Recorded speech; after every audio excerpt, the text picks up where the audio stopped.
Hey there guys, and welcome to another Factorio Friday Facts discussion, number 331, 018 release and train Pathfinder changes, and I'm joined by Bombug, as always.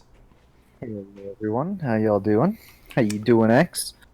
Doing okay, doing pretty good. You're a bit under the weather still, huh? Just a little bit, it's winter. Gotta get sick at least once. Yeah, at least once, for sure. Um, but this is a really long Friday Facts. There's gonna be a lot of summarizing here, guys. So let's just start off with the 018 release. Earlier this week, they pushed 018, which was a pretty big surprise to many, almost all players, as more typically the time between major releases and scope of the release is greater. However, this isn't like the old days. We were trying to keep the size of the releases as small as possible, which I like. Um, what this means is that what is currently in 018 is only really a small part of the work needed to be done on 018, and releases in the coming months will continue finishing off our 018 task list. Once everything on the list is completed and the time is right, we will turn 018 into 1. Yay! Woohoo! So they got however many months it is until September to make 18 turn into 1. Um, anyway, what they've accomplished so far with 018, so basically what they have is main menu redesign, water animation, tree animation, color correction, new explosions and damage effects, optimizations, new particle system, first work on new sound design, and Steam login. So this will all be in the current version of 018, which is experimental. So if you want to play on it, make sure you enable experimental updates on Steam, or download the experimental version from the site. However, I highly recommend you back up your save, and I can guarantee you that pretty much all your mods are going to break, because that's one of the main reasons that they made 018 its own release, is because it's going to break pretty much every mod, with like some of the changes they've made. Yeah, mod makers have a lot of work to do. I heard Industrial Revolution is ending support, right? Yes. Yeah, that's a big one. That's pretty huge. How about Bob's Oh, Angels? Is it's there going to be some work redone on that? they definitely are gonna have to do a lot of work on that. Yeah, I'm sure. Oh boy. Yikes. Um, and then what they have left to do in 018 is, oh, sorry, character GUI, blueprint library. This is all GUI stuff. Statistics GUI, production, electric network stats, etc. Entity GUI, inserters, assembler, machine, chests, main screen GUIs, chat, minimap, etc. And many more. GFX, offshore pump redesign, assembler, machine redesign, beacon redesign, high-res icons, final tweak and polish. And other further sound design improvements, mini tutorials, replace MPE with old tutorial, final game balancing and tweaks, finalize locale, and proofreading.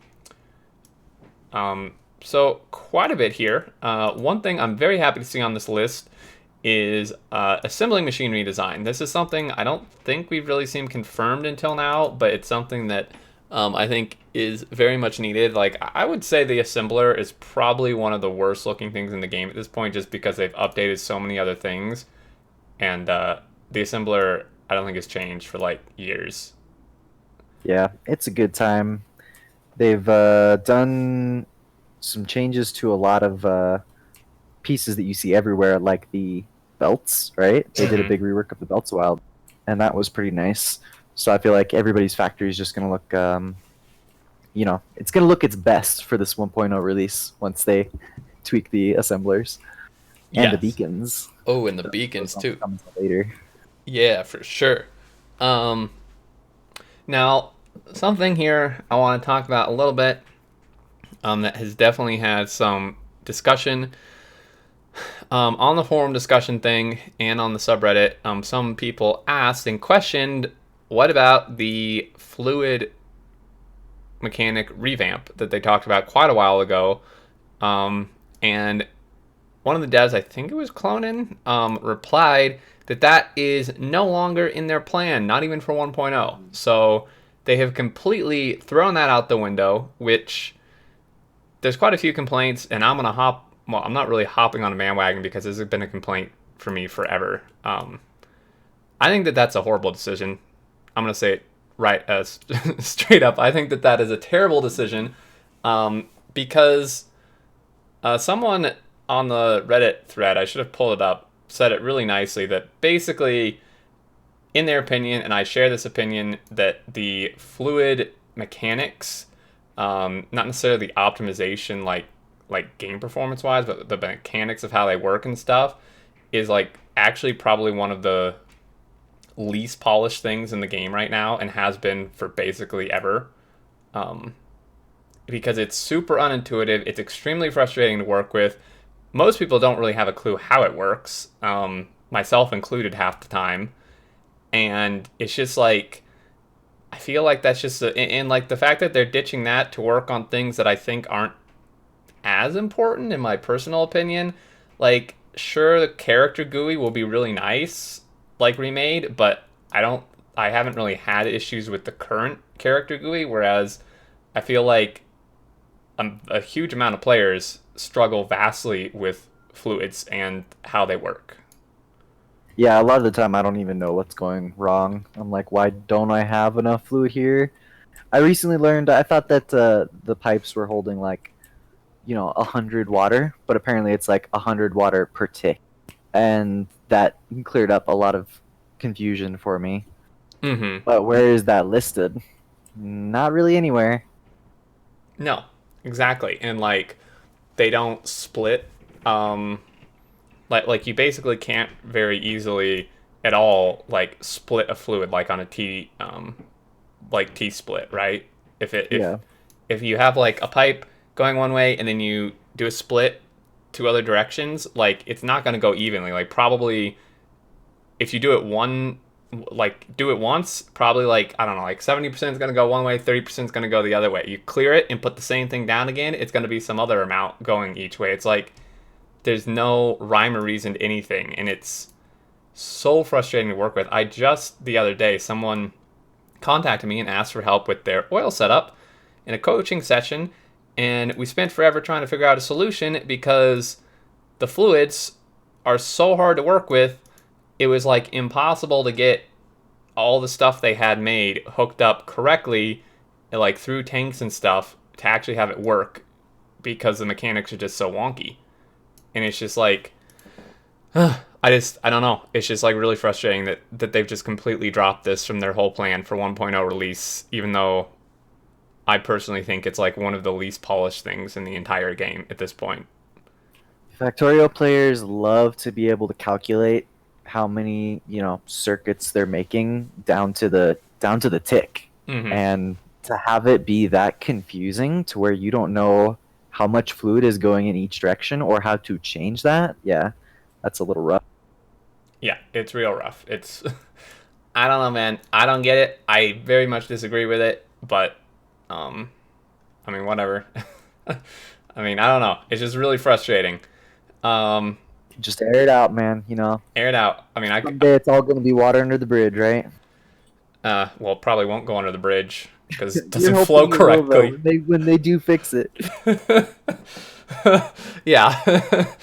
Anyway, that's my mini rant. I could go on much more, but I'm not going to. I would be interested in what you guys in the comments have to think, though, in regards to the fluid mechanics. If you like them, if you don't like them, and your thoughts on them just completely dropping it. But moving on. Dude, you want some rage in the comments, don't you? All right, let's get Oh, it going.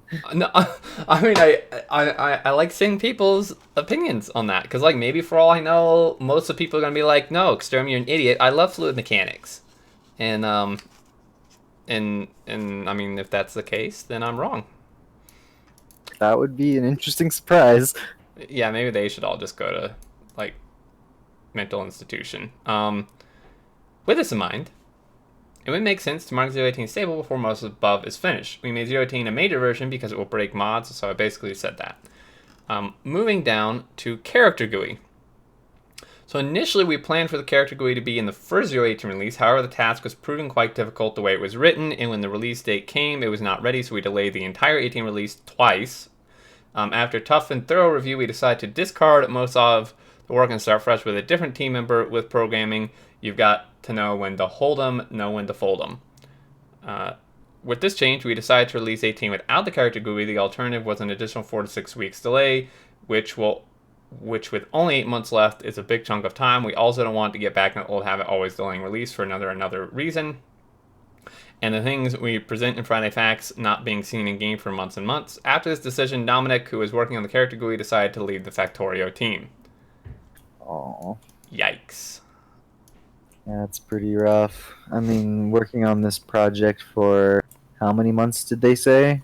And then they decide not only to scrap it, but to switch to a different team member managing the project. That's a little contentious, right? Yeah, I mean, I don't know how this went down. It's very, very vague. Clonin, Sometimes it has to happen, you know? yeah, Clonin did clarify, because there was a lot of people questioning this. Clonin did clarify in the forum discussion that, according to him at least, it was a pretty peaceful parting. That Dominic and the rest of the team, both felt like it was just the best decision. So it's not like he rage quit or they kicked him out necessarily. I think it was just kind of a mutual thing maybe.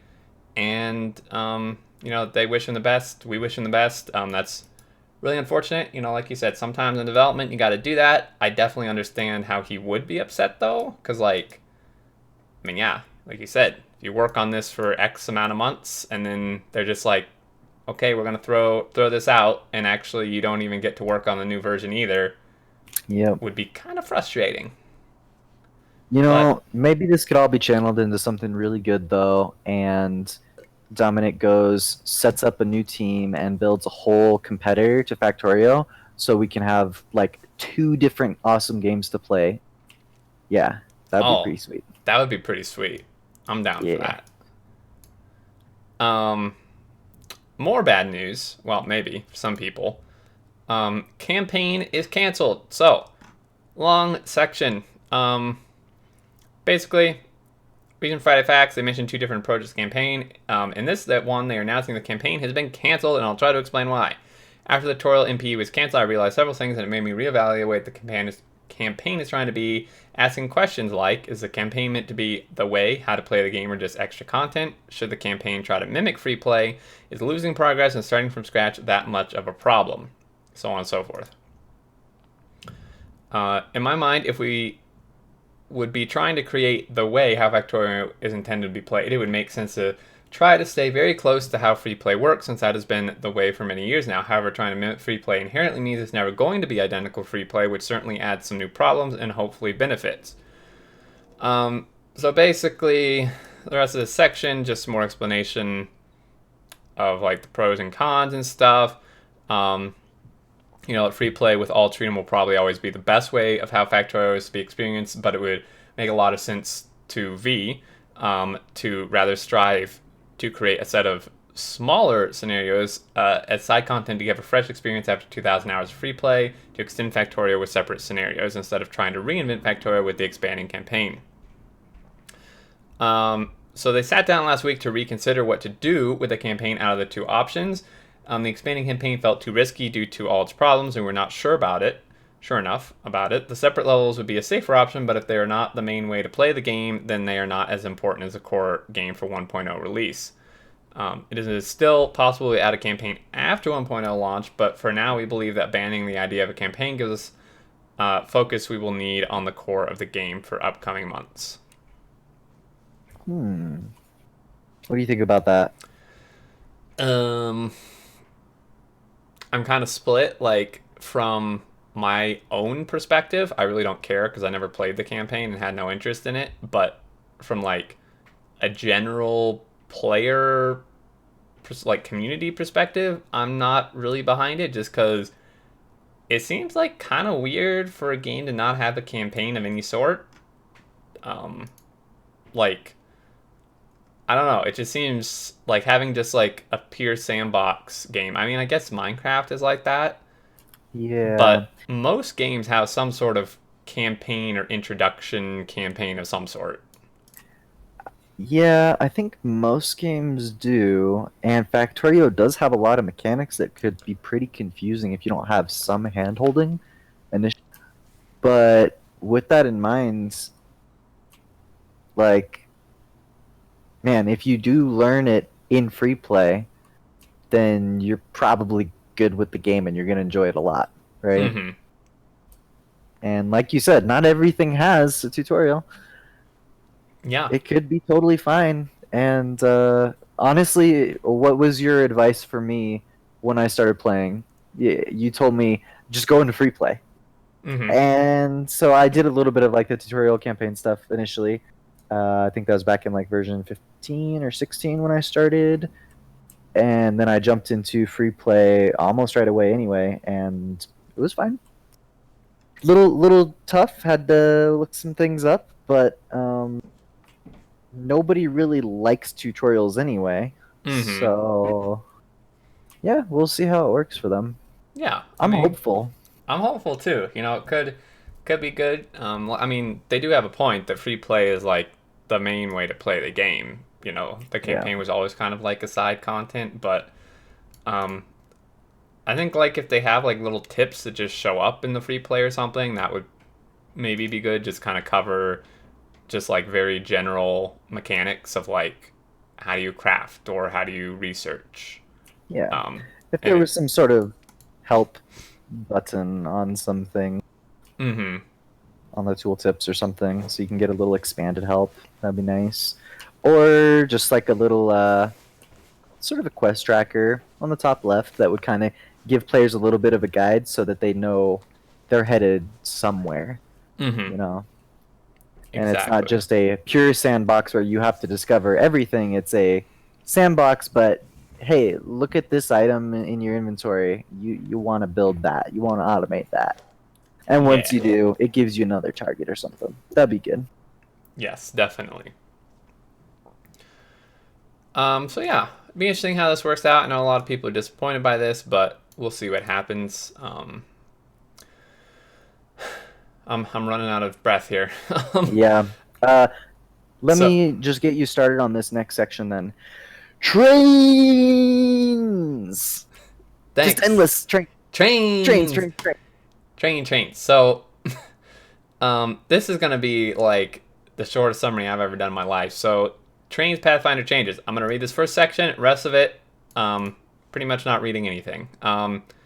Today, I would like to talk about changes to Train Pathfinder made for 018. This is from Boss Kid. They are subtle changes to fix weird corner cases, but first, a short glossary. Rail is a single entity over which trains can ride, the basic unit in building. So we pretty much all know that.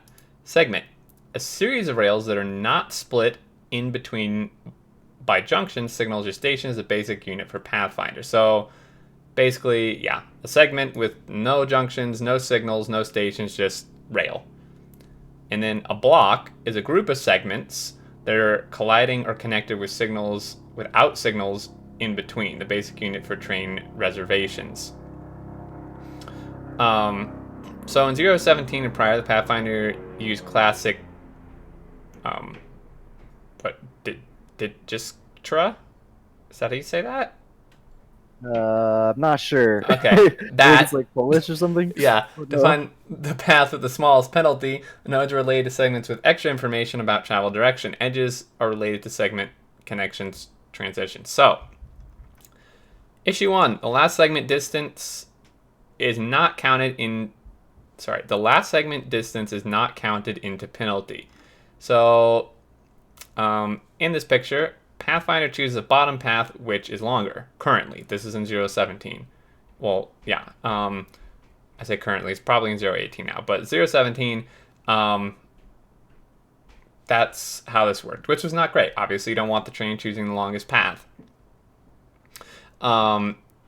So then basically, the fix was to include the node's segment length into the node's total cost from the start. This changed the node expansion code as it was not adding the cost of the current node segment, but the next node segment. So now it chooses the top path. Fix Pathfinder in 018 chooses upper path that is shorter, as it should. Issue 2. The opposite station in the last segment is not counted into the penalty. So, as we can see here, as it says, that the opposite station in the last segment is not counted into the penalty, so the Pathfinder chooses the bottom path because it does not contain the penalty of the opposite station. So having the opposite station is not adding a penalty to it, which it should be. And then in 018, the fixed pathfinder chooses the upper path that is shorter. Both paths have a penalty of 1 station. So it's now working properly as it should.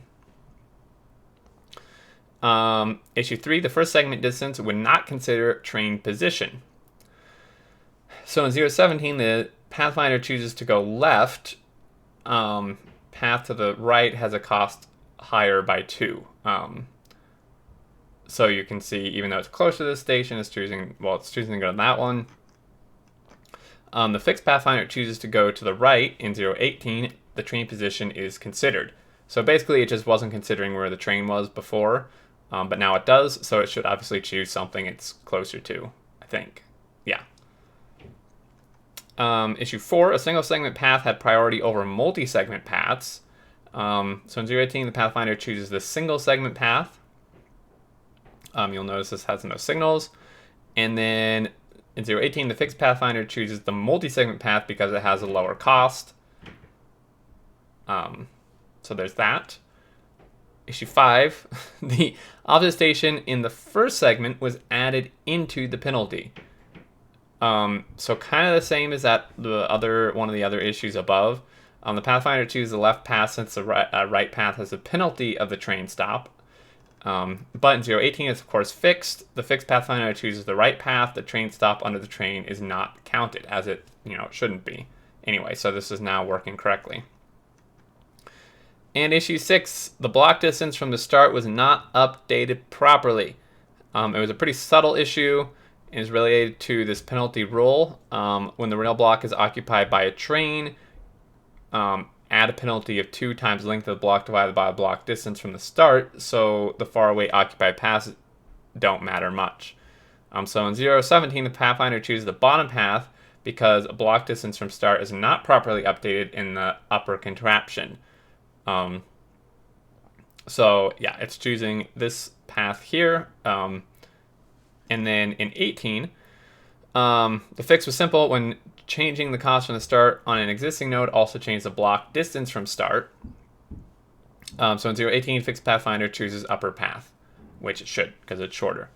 And there we go. And then lastly, issue 7, repathing would clear a train's counter of ticks waiting on a signal.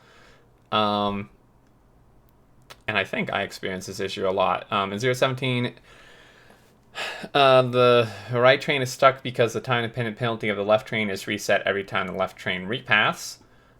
And at 018, the fixed ticks waiting on a signal logic. After 3 repaths, the penalty of the left train increases to a point where the right train chooses the long path. So even that, a lot of it went over my head. The actual paragraphs went even more over my head, so that's why I didn't read them, and they're really long. And I think you said the same, didn't you? Yeah, it's I mean, this is Boss Kid stuff. You've seen some of his debugging. He gets into some really smart stuff, and he's a lot more thorough than most of us maybe even have the potential to be. Mm-hmm. So, yeah, his debugging is pretty detailed. I remember his liquid debugging that they did before, right? And I think Mm-hmm. that's what brought him onto the team.